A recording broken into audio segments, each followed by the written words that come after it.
seorang koruptor sebagai pertanggungjawaban moral. Saya mau minta klarifikasi, ini tanggung jawab siapa? Bapak malu nggak sih? Apakah saya dengar permintaan maaf yang benar berarti orang-orang menjadi korban?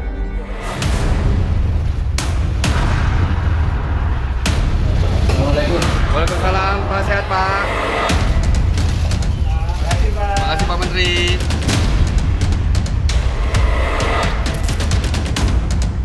Drama menghilangnya Menteri Pertanian Syahrul Yassin Limpo akhirnya usai dengan kembalinya sang menteri ke Indonesia hari Rabu 4 Oktober. Ya, saya sore hari ini datang meminta waktu Bapak Presiden dan diberi kesempatan melalui Menseknek Pak Pratik untuk menyampaikan usul dan surat pengunduran diri saya sebagai menteri. Alasan saya mengundurkan diri adalah ada proses hukum yang saya hadapi dan saya harus siap menghadapi secara serius. Saya orang Bugis Makassar dan rasanya harga diri jauh lebih tinggi daripada pangkat maupun jabatan. Dan saya berharap nasihat-nasihat orang tua saya, nasihat budaya saya dari sana, kalau berani berbuat harus berani tanggung jawab. Dan saya siap bertanggung jawab. Sebelumnya, tidak ada penjelasan dari KPK perihal status hukum Menteri Syahrul. Mantan Gubernur Sulawesi Selatan ini baru diketahui sudah resmi tersangka sejak 26 September 2023 usai beredar surat KPK ke Presiden Jokowi dan bocoran dari Menko Polhukam Mahfud MD.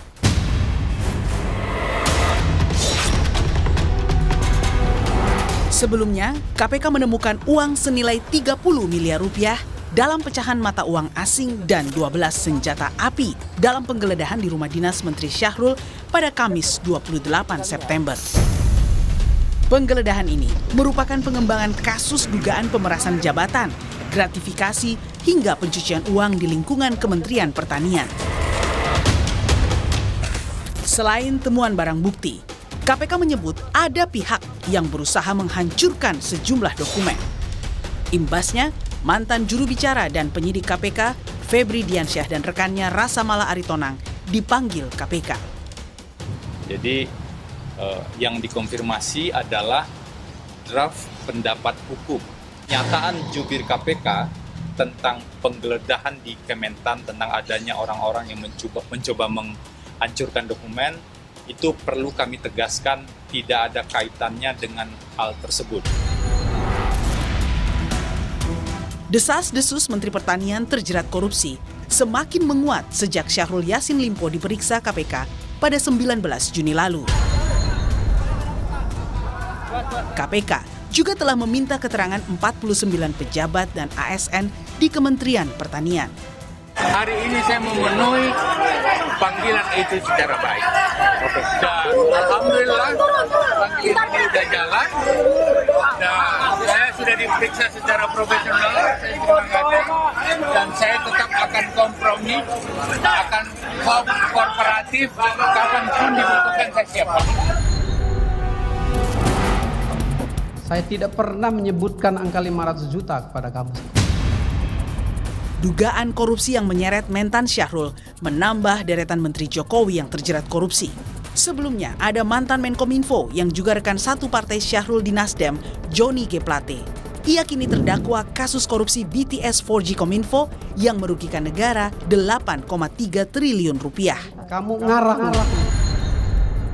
Juga keterlibatan Menpora Dito Aryo Tejo dalam korupsi BTS Kominfo.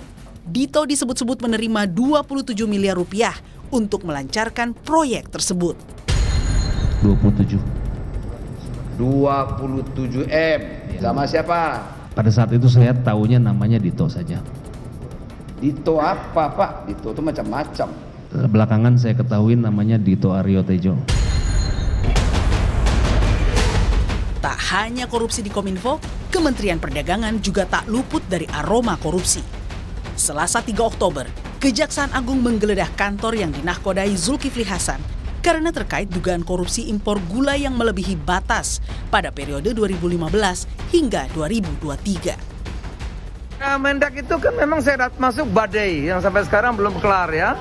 Mudah-mudahan nanti bisa diselesaikan. Harapan Jokowi untuk menaikkan indeks persepsi korupsi di Indonesia yang terus memburuk sejak 2015 semakin berat. Apalagi dengan terus bertambahnya jumlah para pembantunya yang terjerat kasus korupsi.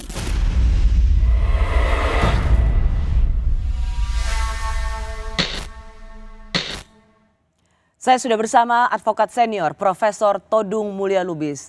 Bang Mulya, terima kasih sudah di Rosi. Selamat malam Bang Mulya. Terima kasih Rosi, sudah mengundang saya. Bang Mulya, akhirnya Menteri Pertanian yang sudah mengundurkan diri malam hari ini saat kita bicara, 5 Oktober, sempat menghilang tapi kemudian sudah kembali ke tanah air. Sebelum saya masuk ke pertanyaan selanjutnya, saya mau dengar dulu apa komentar Bang Mulya dari seluruh hiruk pikuk soal kasus korupsi di Kementerian Pertanian ini. Ya sebetulnya kasus ini kan sudah mencuat di media sosial berkali-kali. Jadi status tersangkanya Syahrul Yassin Limpo itu sudah diketahui oleh publik. Walaupun KPK selalu mengatakan belum menyatakan dia sebagai tersangka. Tapi kan publik tidak sebodoh itu. Jadi menurut saya ini semacam disinformasi campaign yang dilakukan oleh pihak-pihak tertentu untuk mengacaukan persepsi publik.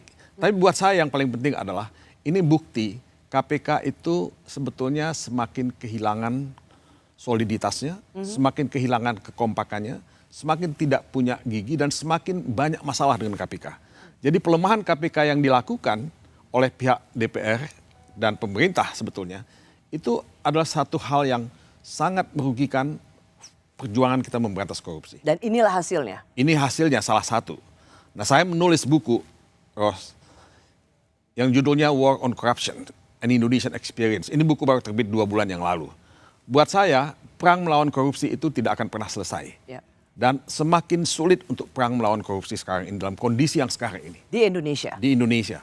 Bang Mulya, yang menarik adalah hari ini, hari Kamis, 5 Oktober, semalam Menteri Pertanian sudah pulang. Dan pertama yang kali ditemuin adalah Ketua Umum Nasdem. Lalu kemudian hari ini alih-alih dipanggil KPK, tapi justru mendatangi Polda Metro Jaya. Kenapa KPK justru seperti diam? Apa yang Bang Mulya baca dari ini? Ya kalau kita percaya bahwa KPK itu lembaga extraordinary yang memberantas korupsi, dan dia sudah melakukan penggeledahan dan sudah menemukan alat-alat bukti, dan kalau KPK juga sudah tanggal 26 September seperti yang dikatakan tadi, menetapkan yang bersangkutan sebagai tersangka, seharusnya ketika dia turun dari pesawat, dia sudah harus diciduk oleh KPK. Karena dia sudah dinyatakan sebagai tersangka dan sudah punya alat bukti. Begitu landing harusnya KPK sudah menciduk? Menurut saya itu yang mesti dilakukan. Kalau kita betul-betul fight melawan korupsi. Nah ini war on corruption itu tidak pernah jalan dengan sungguh-sungguh. Jadi ini perang setengah hati melawan korupsi. Ini yang terjadi. Kalau kita lihat setelah penetapan korupsi yang seperti disembunyikan oleh KPK, agenda hari ini dari menteri yang dikabarkan hilang kontak, itu justru bertemu dengan Ketua Umum Nasdem, lalu pamitan ke Kementerian Pertanian, dan justru datang ke Polda Metro Jaya. KPK ini memang tidak siap dengan penetapan tersangka seorang Menteri Pertanian, atau memang ada yang belum selesai dalam hal ini disembunyikan oleh KPK? Ya ini sekali lagi membuktikan bahwa KPK itu tidak solid, tidak kompak. Ya kalau misalnya sudah ada semacam pernyataan yang menetapkan dia sebagai tersangka, ya sebetulnya tidak ada alasan buat KPK untuk tidak melakukan tindakan yang tegas. Tapi apakah saya salah kalau saya mengatakan dalam tubuh KPK ada semacam obstruction of justice? Dalam tubuh KPK? Dalam tubuh KPK. Ya, karena kan sudah ada surat yang diedarkan sebetulnya. Dan Menko Polhukam Mahfud sendiri sudah mengatakan bahwa dia tahu Menteri Pertanian sudah dinyatakan sebagai tersangka. Ya saya punya pertanyaan yang sangat sulit untuk saya jawab. Kok bisa-bisanya ada semacam obstruction of justice dalam tubuh KPK itu sendiri? Nah ini satu hal yang sangat serius. Presiden mesti memberikan perhatian yang sungguh-sungguh terhadap hal ini. Karena apa yang menjadi taruhan kita adalah trust terhadap KPK. Kredibilitas KPK yang semakin lama semakin nol, mendekati angka nol. Bang Mulya, sebelum sampai ke situ, di mana Anda lihat bahwa ada obstruction of justice atau penghalang-halangan keadilan, penegakan hukum di dalam tubuh KPK sendiri? Berarti kan ada kriminal di dalam tubuh KPK. Ya menurut saya kan apa yang dikatakan bahwa ada tekanan, ada pemerasan terhadap KPK, ini kan satu soal yang sangat serius, Rosni. Kok dalam tubuh KPK yang tugasnya memberantas korupsi, lembaga extraordinary yang punya power begitu luar biasa, bisa ada pembahasan terhadap tersangka misalnya, atau calon tersangka, kalau dikatakan demikian. Memang dibantah oleh Ketua KPK, tapi kan kalau saya melihat perjalanan KPK beberapa tahun terakhir ini kan bukan satu hal yang baru sama sekali. Ketua KPK sudah berapa kali gitu diisukan ya bertemu dengan tersangka, diisukan macam-macam. Dan sudah pernah juga diperiksa. Dan ada komisioner lain. Ya, ada komisioner lain juga. Dan sudah diperiksa oleh Dewan Pengawas. Nah, memang tidak ada pelanggaran kode etik yang disimpulkan oleh Dewan Pengawas. Tapi kan publik punya hak untuk curiga. What is going on gitu. Ada apa yang salah dengan Ketua KPK? Nah, kalau kita ingin tetap mengembalikan kredibilitas dan trust terhadap KPK, Presiden seharusnya melakukan investigasi. Tentu Presiden tidak bisa melakukan investigasi sendirian, dia bisa membentuk semacam fact-finding team atau untuk semacam komisi untuk menginvestigasi itu. Menurut saya ini akan lebih fair gitu. Jadi kalau tidak itu dilakukan, saya kira indeks persepsi korupsi Indonesia yang sekarang ini 34, turun dari 38, itu akan terus merosot tahun-tahun yang akan datang. Kalau kita lihat apa yang dijelaskan oleh juru bicara KPK, itu mengatakan jadi untuk identitas para tersangka dalam proses penyidikan ini sudah kami sampaikan ya, nanti pada saatnya dalam proses penyelidikan cukup pasti akan diumumkan identitasnya. Jadi di sini Bang Mulya sendiri sudah melihat bahwa sudah jelas ada pertemuan 30 miliar, tapi tersangkanya nanti diumumkan. Sementara sudah ada Menko Polhukam yang mengatakan saya mendapat informasi sudah ada yang jadi tersangka atau Menteri Pertanian jadi tersangka. Berarti tidak salah kalau kita membaca dari luar, di dalam sudah terjadi perpecahan antara ada yang menginginkan Mentan menjadi tersangka dan ada pimpinan yang tidak menghendaki Mentan jadi tersangka. Ya itu yang saya katakan tadi bahwa tidak solid KPK-nya. Jadi sebagian menginginkan Mentan menjadi tersangka, sebagian menghalangi ya penetapan Mentan sebagai tersangka. Nah ini yang saya sebut obstruction of justice. Seharusnya KPK kan tidak boleh seperti itu di depan publik. Publik ini punya kepercayaan yang sangat luar biasa terhadap KPK untuk bisa memberantas korupsi di Indonesia. Dan publik dikecewakan. KPK itu betul-betul dalam posisi yang sangat lemah ya, dibandingkan dengan KPK sebelum-sebelumnya. Saya tidak pernah melihat KPK selemah ini.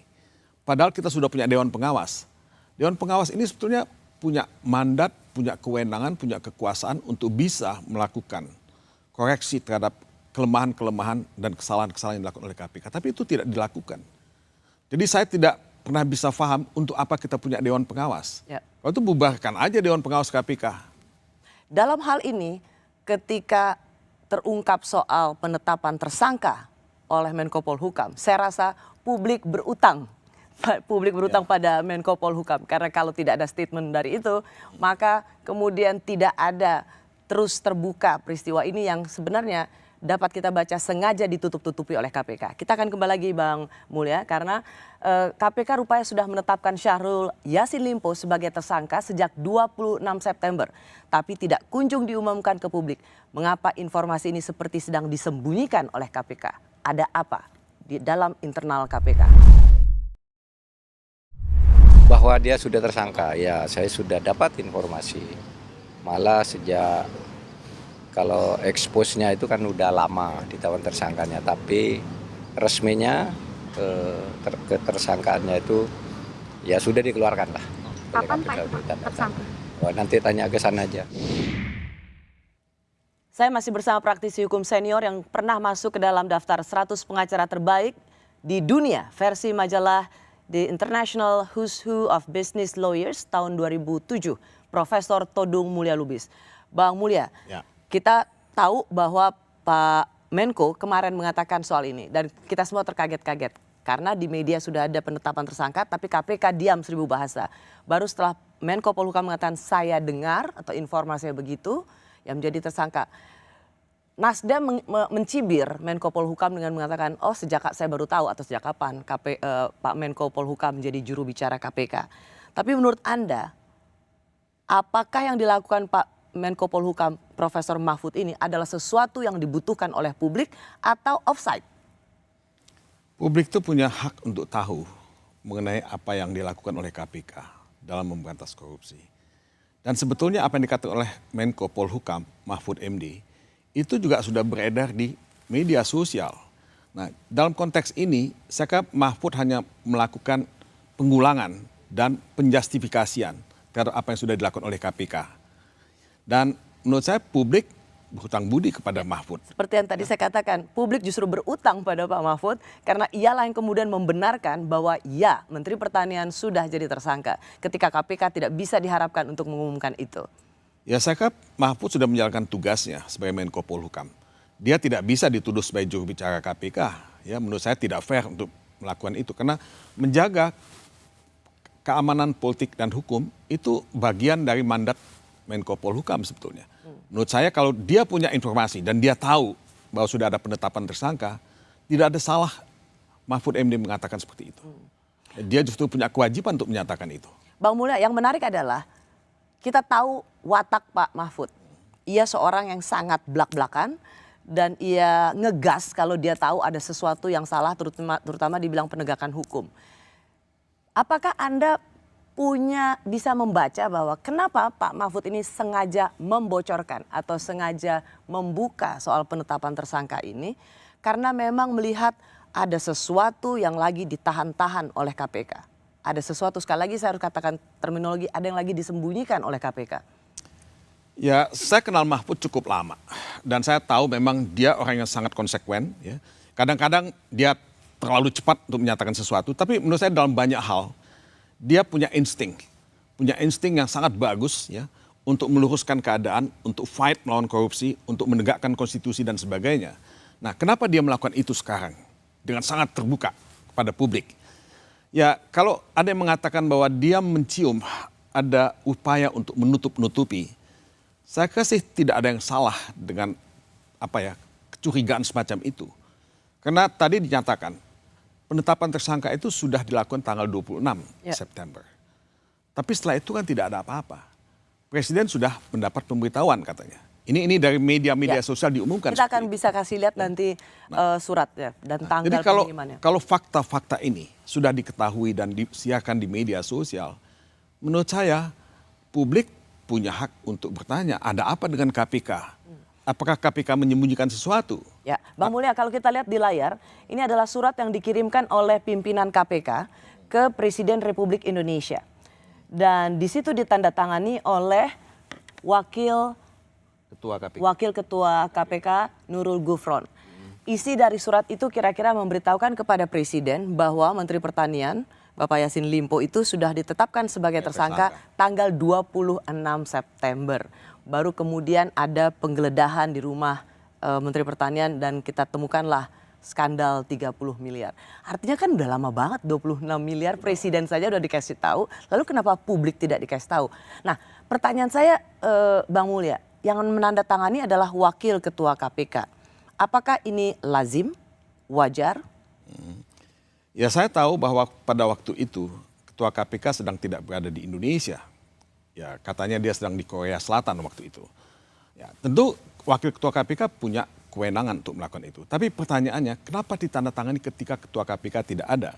Nah, ini pertanyaan yang muncul di benak publik dan menurut saya legitimate dan sah saja publik bertanya.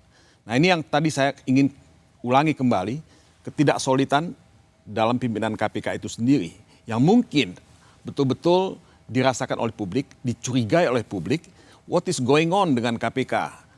Ya, jadi kalau kita lihat kenapa suratnya tanggal 26, sudah disampaikan kepada Presiden, tapi setelah itu diam-diam, adem ayem, tidak ada apa-apa, menurut saya ada sesuatu yang salah di sini. Nah, kemudian kita juga tidak tahu apakah KPK sudah menyatakan dia sebagai tersangka kepada publik, diumumkan, kan tidak. Ya.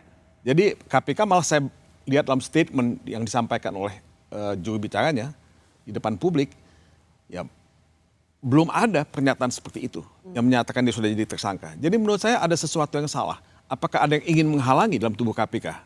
Nah, menurut saya tidak bisa dihalangi lagi. Ini sudah terbuka pada publik. Menko Polhukam sudah mengatakan seperti itu. Presiden sudah mendapatkan suratnya. Menurut saya KPK harus dikembalikan kepada fungsinya semula. Bahwa dia betul-betul ujung tombak pemberantasan korupsi di Indonesia. Ya.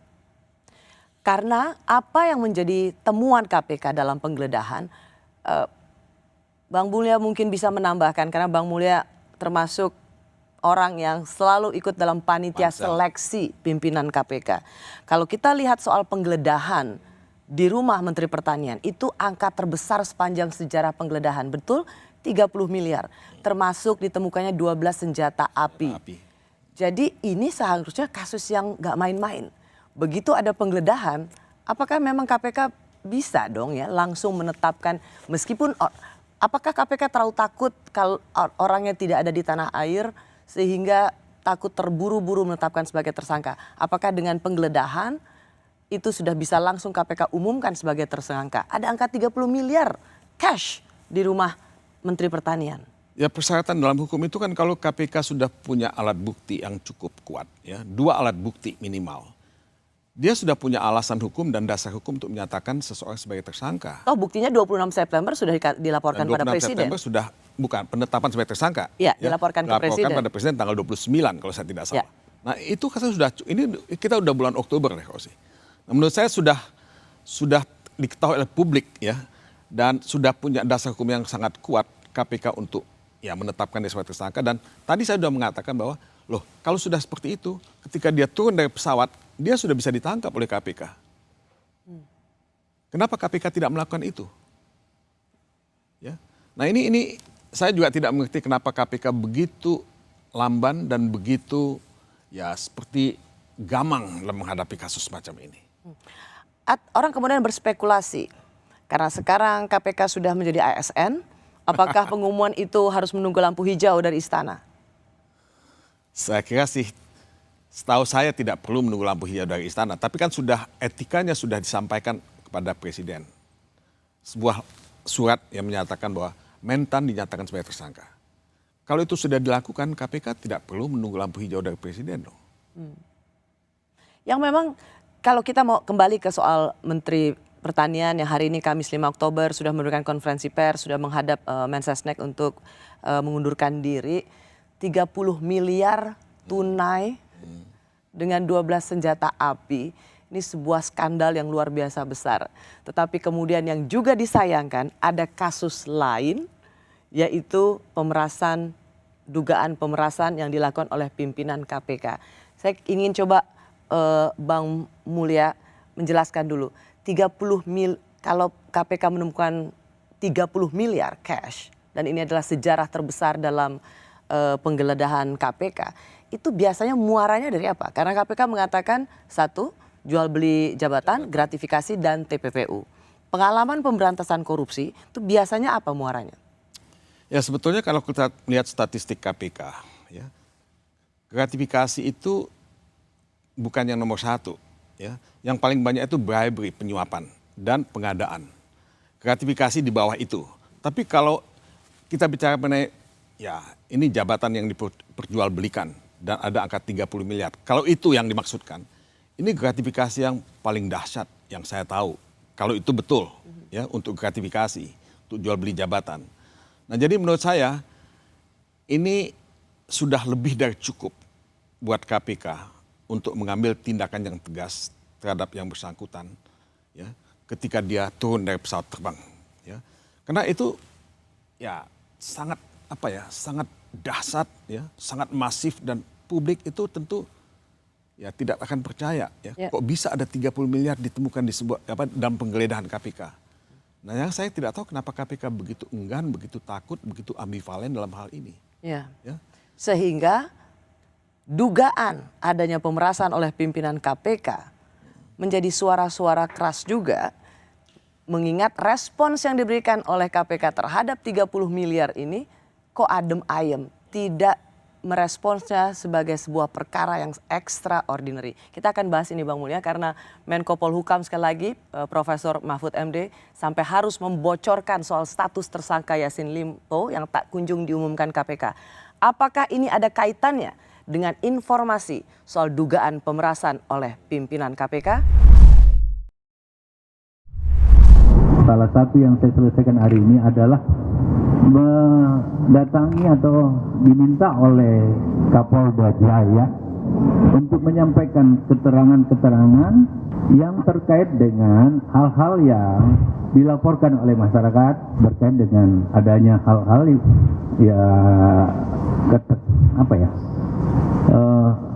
seperti apa laporan itu berkait dengan terjadinya pemerasan dan lain-lain sebagainya. Semua yang saya tahu saya sudah sampaikan dan secara terbuka saya sampaikan apa yang dibutuhkan oleh penyidik.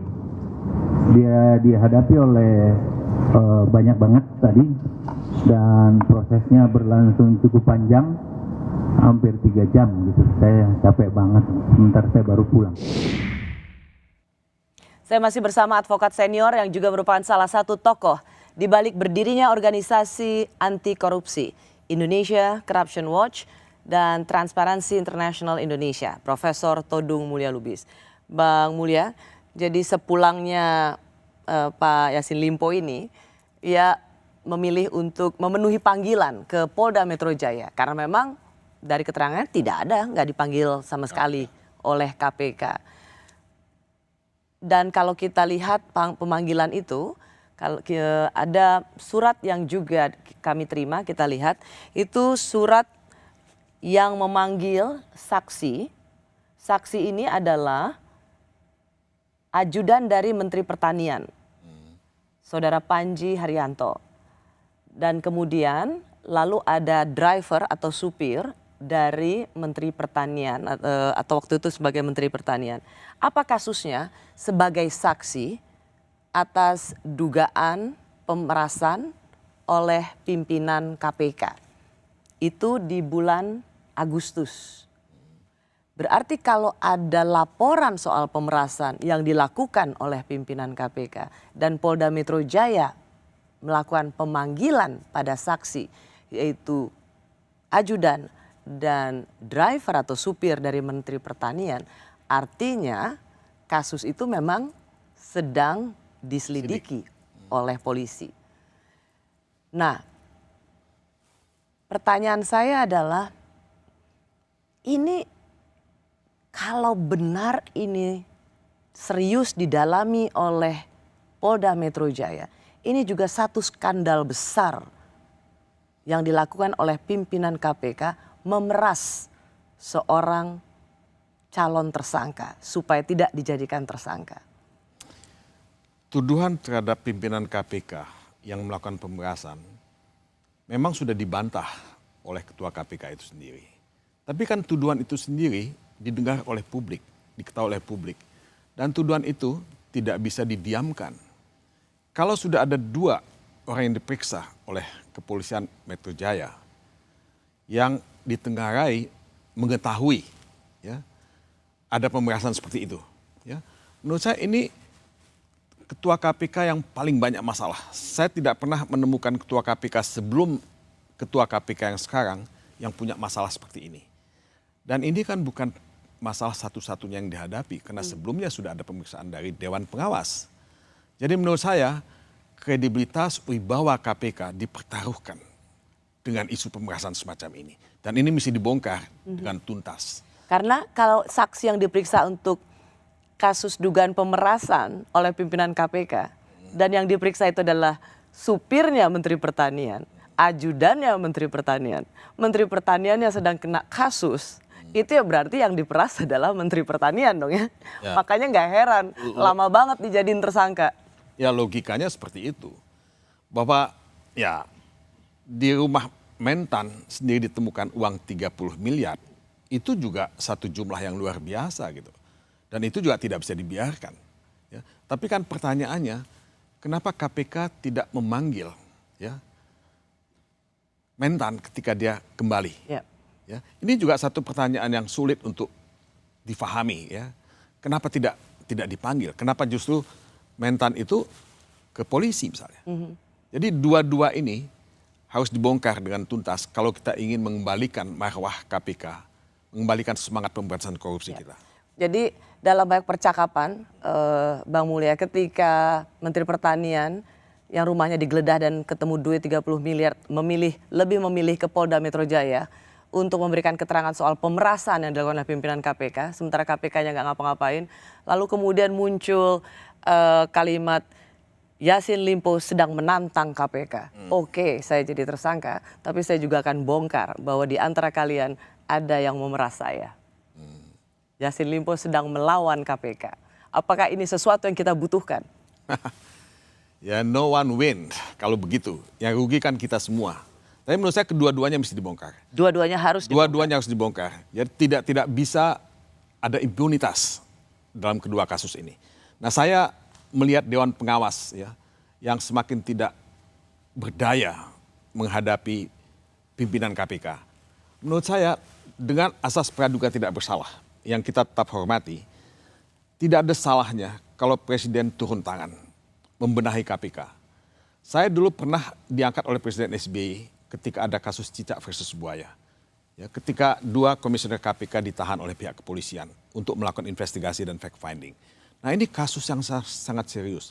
Kalau pimpinan KPK walaupun dia sudah membantah dituduh melakukan pemerasan, apalagi pemerasan itu ditengarai dilakukan ya terhadap seseorang yang ya sekarang menjadi tersangka ya untuk kasus gratifikasi, pencucian uang dan sebagainya itu. Menurut saya ini Presiden bisa membentuk semacam tim kecil untuk melakukan investigasi. Karena saya harus menanyakan ini juga pada Bang Mulya. Karena kami mendapat informasi bahwa sebenarnya KPK sendiri sudah menemukan atau memeriksa orang yang mengatakan mengantar uang untuk pimpinan KPK. Nah, tetapi bagaimana mungkin di antara para penyidik KPK atau pimpinan KPK menyelidiki diri sendiri? Gimana mau menuntaskan kasus pemerasan pada pimpinan KPK? Ya justru itu Rosi ya. Apakah pertanyaan jadi gini, apakah perlu adanya tim gabungan untuk melanjuti pemeriksaan atau dugaan pemerasan yang dilakukan oleh KPK? Karena dianggap nggak mungkin penyidik KPK menyelidiki pimpinannya sendiri. Penyidik KPK nggak mungkin menginterogasi pimpinannya sendiri. Ya, KPK tidak mungkin melakukan itu terhadap pimpinannya. Dan kalau dikatakan bahwa tim gabungan diperlukan, itu juga tim gabungan antara siapa? Antara KPK dengan pihak kepolisian. Apakah mereka juga mampu melakukan itu? Kalau saya lebih cenderung, ya dibentuk aja satu tim yang lebih independen. Tim independen yang diangkat oleh Presiden dengan mandat yang jelas. Tapi kan ini pro justisia Bang Mulya. Kalau pro justisia kan nggak bisa. Ya memang itu bukan pro justisia, tapi kan hasilnya. Ini kan kita bicara mengenai transparansi dan akuntabilitas publik. Ya, bahwa nanti diberikan kepada pihak kepolisian ya, untuk ditindaklanjuti, pihak kepolisian bisa melakukan follow up untuk itu. Apakah ini juga karena kita melihat respons dari Polda Metro Jaya yang juga diam seribu bahasa tentang kasus dugaan pemerasan oleh pimpinan KPK. Sampai hari ini kita tidak mendengar apapun penjelasan dari Polda Metro Jaya soal itu. Ya ini teka-teki yang ya Polda Metro Jaya mesti jawab sekarang ini ya. Tapi menurut saya ini mencurigakan, melukai rasa keadilan publik. Ya. Kenapa Polda Metro Jaya tidak melakukan sesuatu? Kenapa pihak KPK juga tidak melakukan sesuatu? Ada 2 hal yang ya sama-sama besar, sama-sama extraordinary yang tidak bisa dilepaskan begitu saja. Tidak boleh ada impunitas dalam 2 kasus ini. Ya. Nah saya ingin sebetulnya kembali appeal kepada Presiden. Kalau Presiden ingin betul-betul meninggalkan legacy buat Indonesia dalam memberantas korupsi, kembalikanlah KPK dan fungsikan KPK seperti dulu sebagai ujung tombak pemberantasan korupsi. Ya. Tapi kalau kepemimpinan KPK tidak solid dan ada ya indikasi ya tidak kompak malah obstruction of justice kalau saya boleh menggunakan istilah itu, menurut saya sih Presiden punya kewajiban untuk melakukan investigasi. Kalau perlu melakukan satu tindakan yang lebih tegas terhadap pimpinan KPK kalau hasil investigasi itu betul-betul membuktikan ada pemerasan. Ya. Karena kemudian menjadi pertanyaan publik. Ada skandal tentang uang tunai 30 miliar di rumah Menteri Pertanian. Tetapi kemudian ada dugaan pemerasan oleh pimpinan KPK. Sehingga itulah yang menjawab mengapa seperti tarik ulur penetapan tersangka. Mengapa yang menandatangani wakil ketua pimpinan KPK. masih punya legitimasi nggak KPK ini menangani kasus 30 miliar Menteri Pertanian? Ya, publik sudah lama kehilangan trust terhadap KPK sebetulnya. Ya, trust itu semakin menipis dari hari ke hari. Dan menurut saya KPK tetap punya legalitas karena dia didirikan berdasarkan undang-undang. Jadi kalau ditanyakan apakah masih punya legalitas, masih. Tapi apakah dia punya trust dari publik, ya trustnya sudah semakin menipis. Ya. Siapa yang harus diselidiki dulu?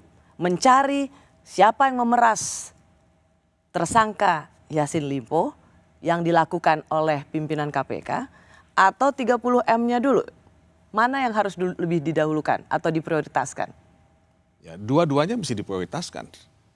Pimpinan KPK itu pimpinan dari satu lembaga ekstraordinari yang memberantas korupsi. Bagaimana KPK bisa cepat menuntaskan kasus 30 miliar kalau ada dugaan pemerasan oleh pimpinan KPK? Kasihan penyidik dan komisioner lain, orang baik di dalam sana. Ya memang, apakah kalau masih ada orang baik, saya percaya masih ada orang baik. Apakah penyidik punya keberanian atau tidak? Apakah akan ada intervensi terhadap penyidik? Ini pertanyaan-pertanyaan praktis yang akan dihadapi pada tingkat penyidikan.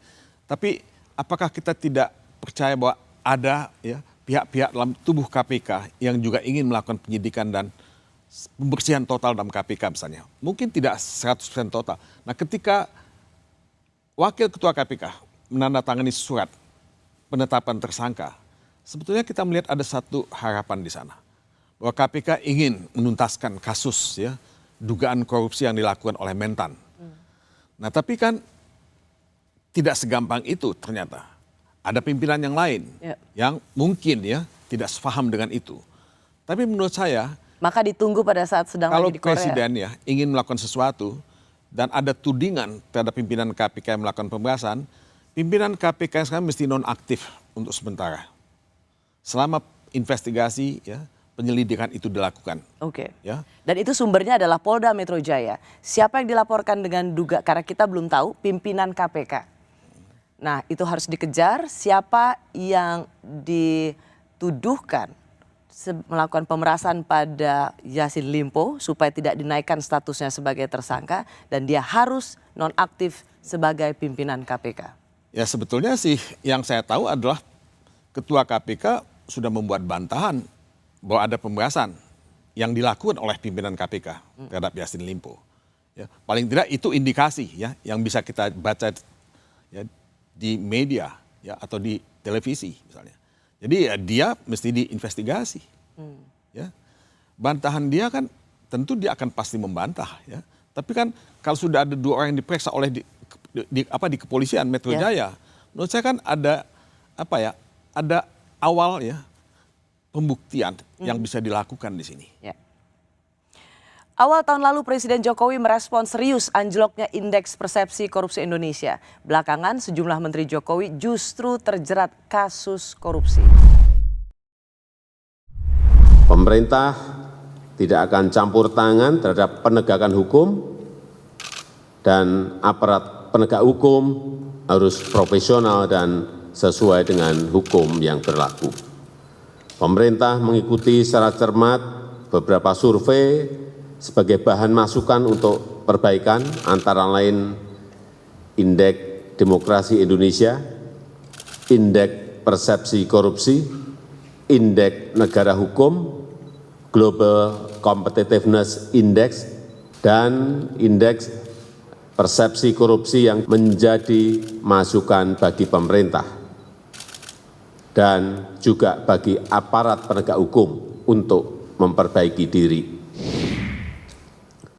Masih bersama saya advokat senior Profesor Todung Mulya Lubis. Ia adalah orang ketiga Indonesia yang meraih penghargaan bergengsi Haas Award dari University of California, Berkeley karena memberi kontribusi istimewa pada negaranya. Bang Mulya, pada bulan Februari Presiden langsung merespons cepat. Kenapa? Karena ada hasil indeks persepsi korupsi terendah sejak tahun 2015. Jadi respons berupa konferensi pers itu dilakukan oleh Presiden itu kira-kira bulan Februari, jadi bisa dibilang sekitar 8 bulan lalu.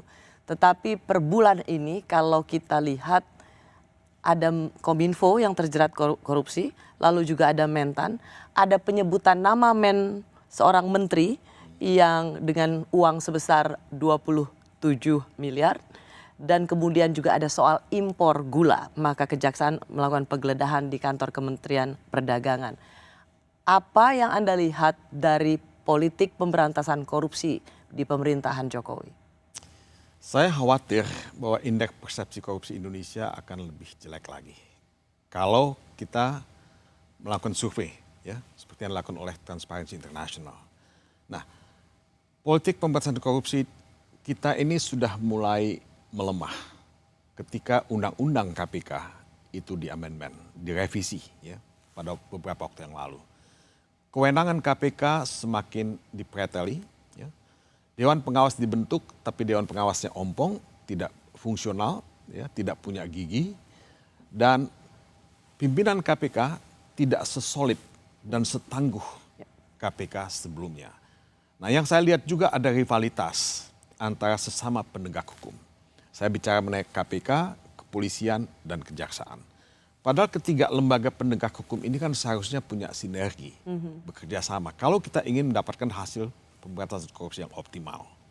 Akibatnya, ya saya agak sedih karena periode kedua Presiden Jokowi, ya, seharusnya dia bisa membuat legacy yang bagus buat bangsa ini, meninggalkan sejarah perjuangan pemberantasan korupsi yang bagus dengan hasil yang bagus. Kalau Anda melihat komparasi 10 tahun presiden sebelumnya dan pemerintahan saat ini, mana yang jauh lebih banyak menteri-menteri tertangkap di dalam kabinet? Kalau kita melihat berapa banyak menteri yang diseret ke pengadilan, dihukum karena kasus korupsi, ketika Ibu Megawati menjadi presiden ada 3 menteri, ya, yang ya dihukum karena kasus korupsi. Pada zaman Presiden SBY, Susilo Bambang Yudhoyono, ada 5 menteri. Sekarang ini sebetulnya ada 5 menteri yang sudah, ya, diadili dan dihukum.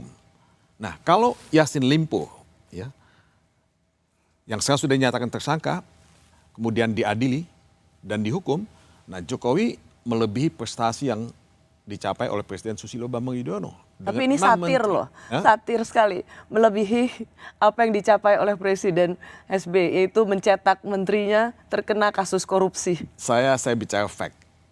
Ini fact yang tentu saya tidak, saya tahu bahwa Presiden Jokowi punya komitmen untuk memberantas korupsi. Tapi menurut saya, fakta adalah fakta. Dan ya saya menyesali sebetulnya pelemahan KPK yang dilakukan akibat, ya, revisi Undang-Undang KPK.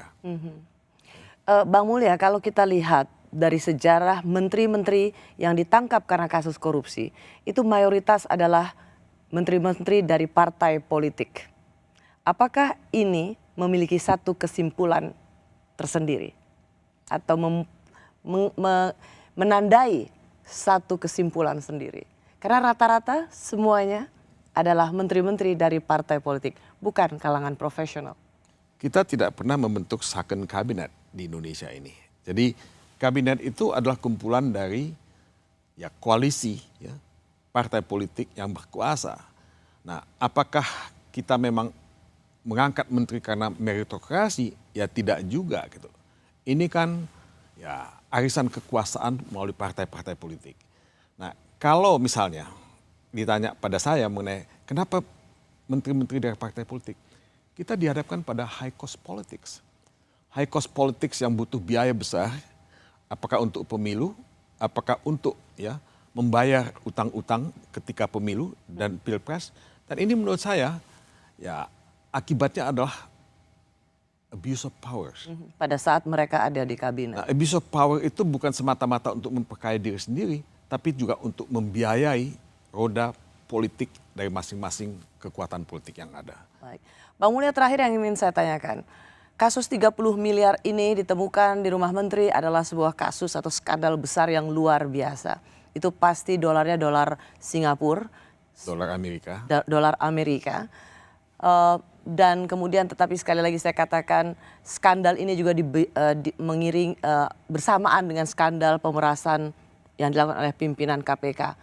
Kalau kita tidak mau kehilangan marwah KPK, supaya tetap berwibawa di hadapan publik terlepas dengan segala kelemahannya. Dan begitu juga Polda Metro Jaya yang kita harap transparan menginformasikan tentang perkembangan kasus ini. Tapi dari sisi Presiden Jokowi, apa yang Anda harapkan dilakukan oleh Presiden Jokowi?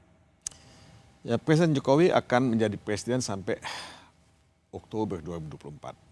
Masih ada waktu untuk membenahi KPK. Masih ada waktu untuk membangun kembali trust ya, publik terhadap pemberantasan korupsi di Indonesia. Nah, pemberantasan korupsi itu kan tidak hanya dilakukan oleh KPK sendirian. Pihak kepolisian juga melakukan hal yang sama. Pihak Kejaksaan Agung juga melakukan hal yang sama. Menurut saya 3 lembaga ini betul-betul mesti diusahakan menjadi satu kekuatan yang dahsyat. Punya sinergi dan koordinasi yang kuat ya untuk memberantas korupsi. Nah, inilah kesempatan emas buat Presiden Jokowi untuk memulihkan kepercayaan publik terhadap semangat pemberantasan korupsi. Ya menurut saya Presiden itu ya bisa ya meminta ya memanggil satu-satu pimpinan lembaga-lembaga penegak hukum ini untuk bersinergi satu dengan yang lain. Dan kalau misalnya ada kasus-kasus yang menimpa pimpinan organisasi lembaga hukum ya lembaga pemberantasan korupsi ini, Presiden tidak boleh juga ya tidak tegas ya. Menurut saya Presiden harus mengambil tindakan yang tegas. Kalau tadi disebutkan ada tudingan pemerasan, menurut saya itu tidak boleh didiamkan. Dan ini menyangkut KPK misalnya. Siapapun itu pimpinan KPK yang disebutkan di situ, menurut saya Presiden harus mengambil tindakan yang tegas. Yaitu paling tidak menonaktifkan. Paling tidak menonaktifkan yang bersangkutan. Supaya kasus ini dapat diinvestigasi secara tuntas sampai selesai. Dan kalau misalnya yang bersangkutan memang bersalah, ya, ada bukti-bukti yang mesti diproses secara hukum dan dipertanggungjawabkan secara hukum. Dengan cara itulah paling tidak bisa memulihkan nama baik KPK. Paling tidak bisa memulihkan nama baik KPK walaupun ya belum tentu nama baik KPK bisa dipulihkan dengan kondisi seperti sekarang ini. Baik. Bang Mulya, saya terima kasih Bang Mulya sudah hadir di studio Menara Kompas di acara Rossi dan besok Anda akan terbang juga ke Norwegia. Terima kasih, saya orang pertama yang Anda berikan buku ini yang terbit di Melbourne University Press. Melbourne University Press. Terima kasih Bang Mulya. Terima kasih sama-sama. Selamat terbang ke Norwegia. Terima kasih. Saya Rusiana Silalahi, terima kasih sudah menyaksikan program Rossi. Tetaplah di Kompas TV Independen, terpercaya. Sampai jumpa Kamis depan.